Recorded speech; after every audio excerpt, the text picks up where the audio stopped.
number 4. And I switched these. Okay, people, you're not going to like this because when you get through rinsing your perm, you want to just get in there and just get that neutralizer in there, let it sit for 5 minutes and just hurry up and go on, because perms take a while.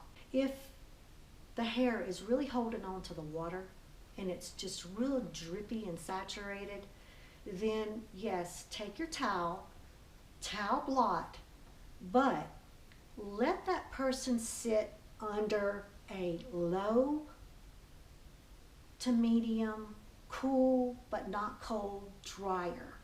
Okay, this is what you call air neutralizing. It cannot be hot and it cannot be cold. The cool is going to want to seal that cuticle of the hair shaft, and then the high heat's going to want to expand it. So we just want a low, warm. That's it. 5 minutes, longer hair, more hair, wetter hair, maybe 7 minutes. But you don't want that to completely dry, because if it completely dries, that's going to affect the neutralizing process. So let's just say you accidentally let it dry too much, and when you go to touch the rods, it feels dry.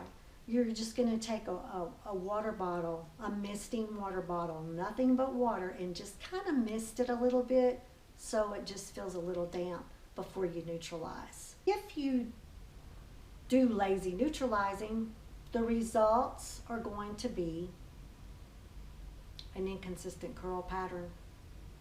Okay, so what happens is when you put that neutralizer on the rod with all that water in it, that top layer is going to get the neutralizing solution.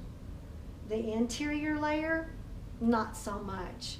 So it's going to produce a very weak, inconsistent perm. Okay, and your neutralizer is designed to lock in whatever shape that you have designed on that person's head, with whatever size rod, shape of rod, design, whatever it is, it's going to lock that in.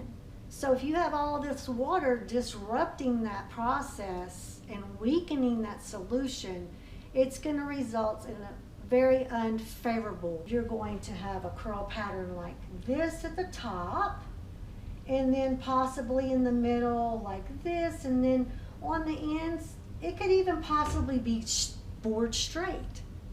So it's kind of an issue when the hair is dry and you're looking through it and it's like, oh, this side's beautiful, but this side don't even look like the same head of hair. That's primarily due to lazy neutralizing. Number 5, last but not least,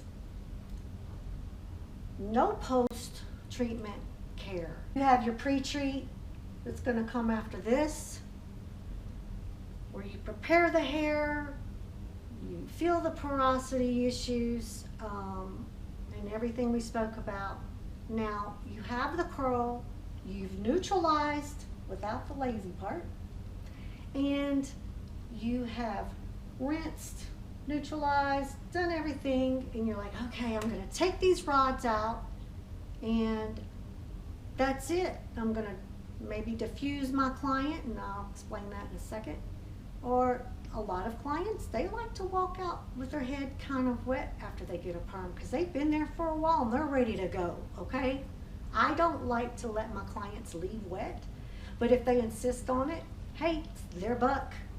I've done my job, and they're happy with the results, and if that's how they choose to leave, then there's really nothing you can do about it. Don't feel bad about it, okay? So when we get to this part right here, number 5, you have taken the rod out of the hair from neutralizing. Some people take the rods out before they rinse the neutralizer, and some people rinse on the rod. The reason for post-care is to bring this hair back to its natural pH, which is 4.5 to 5.5.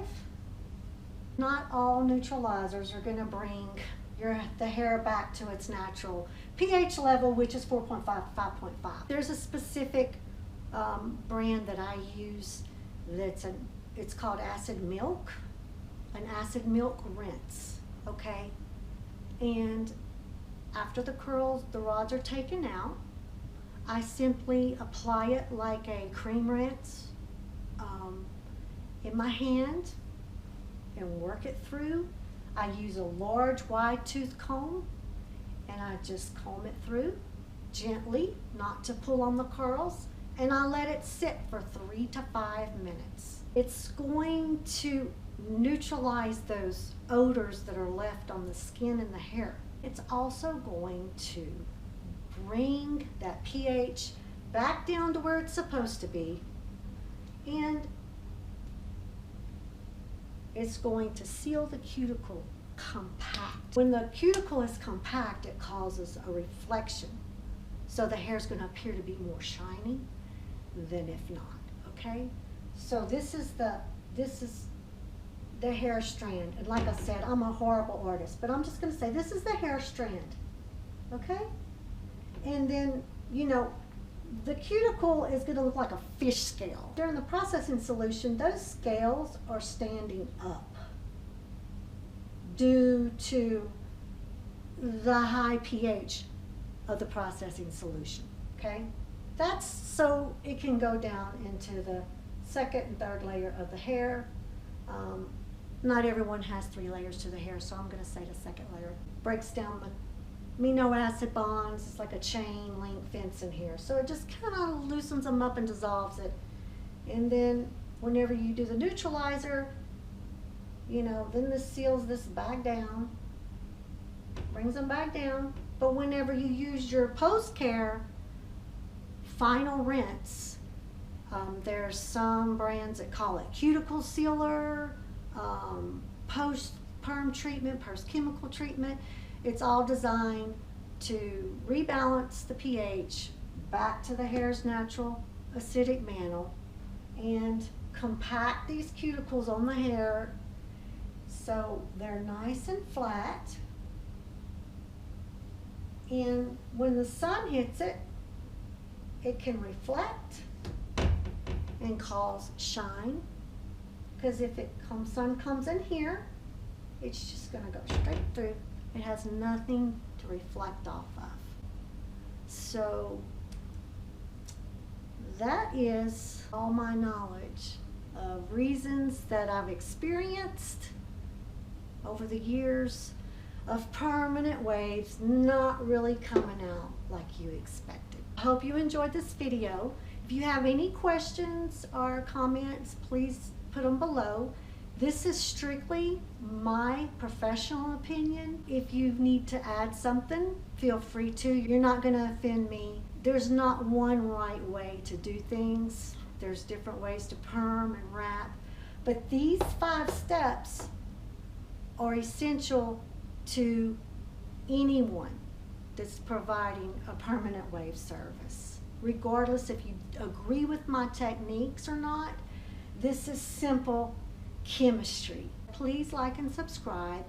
I'd like to provide more videos like this. Stay tuned, and I appreciate your views. Thank you.